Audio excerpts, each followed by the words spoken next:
They went across the lake to the region of the Gerasenes. When Jesus got out of the boat, a man with an impure spirit came from the tombs to meet him. This man lived in the tombs, and no one could bind him anymore, not even with a chain, for he had often been chained hand and foot. But he tore the chains apart and broke the irons on his feet. No one was strong enough to subdue him.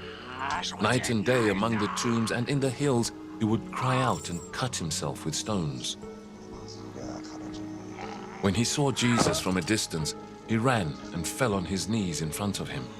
He shouted at the top of his voice, "What do you want with me, Jesus, Son of the Most High God? In God's name, don't torture me." For Jesus had said to him, "Come out of this man, you impure spirit." Then Jesus asked him, "What is your name?" "My name is Legion," he replied, "for we are many." And he begged Jesus again and again not to send them out of the area.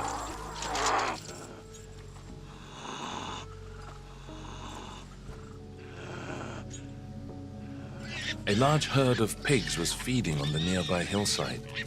The demons begged Jesus, "Send us among the pigs. Allow us to go into them."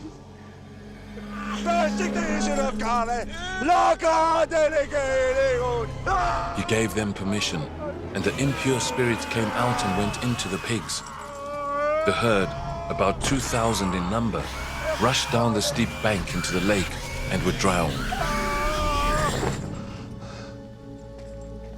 Those tending the pigs ran off and reported this in the town and countryside, and the people went out to see what had happened.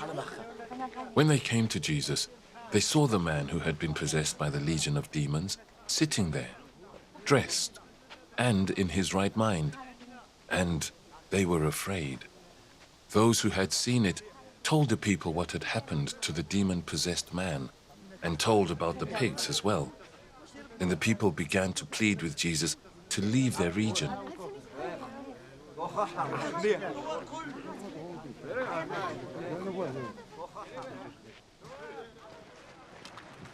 As Jesus was getting into the boat, the man who had been demon-possessed begged to go with him. Jesus did not let him, but said, "Go home to your own people and tell them how much the Lord has done for you, and how he has had mercy on you." So the man went away and began to tell in the Decapolis how much Jesus had done for him, and all the people were amazed.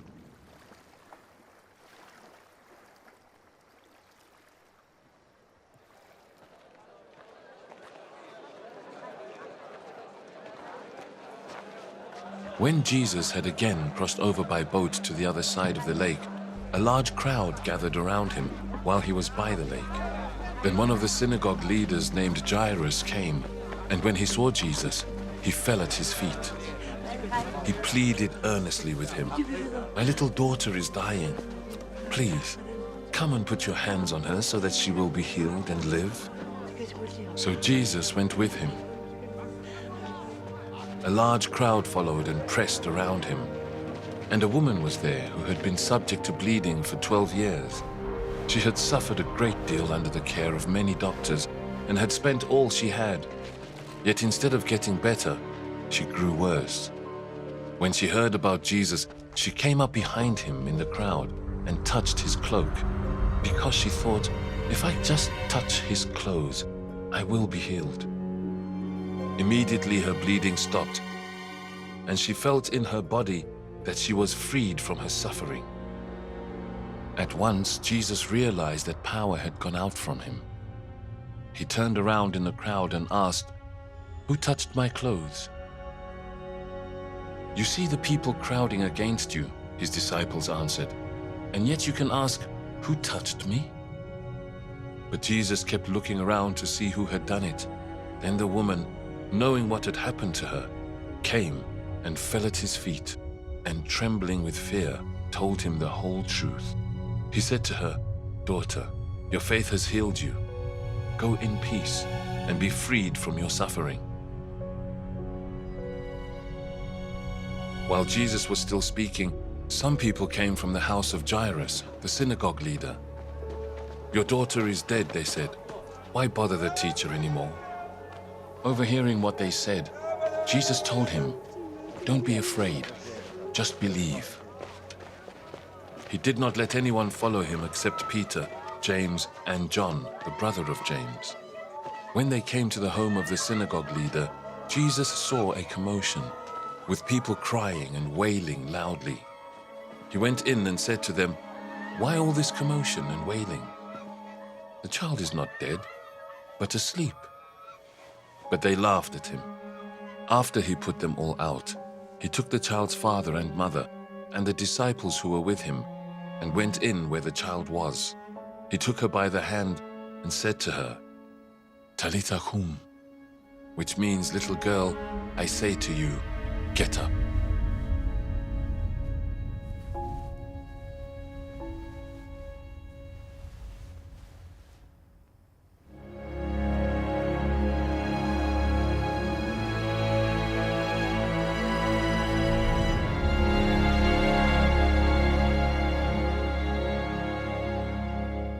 Immediately the girl stood up and began to walk around.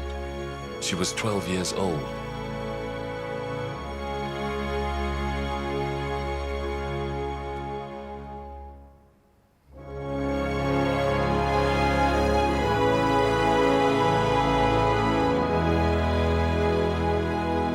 At this, they were completely astonished. He gave strict orders not to let anyone know about this, and told them to give her something to eat.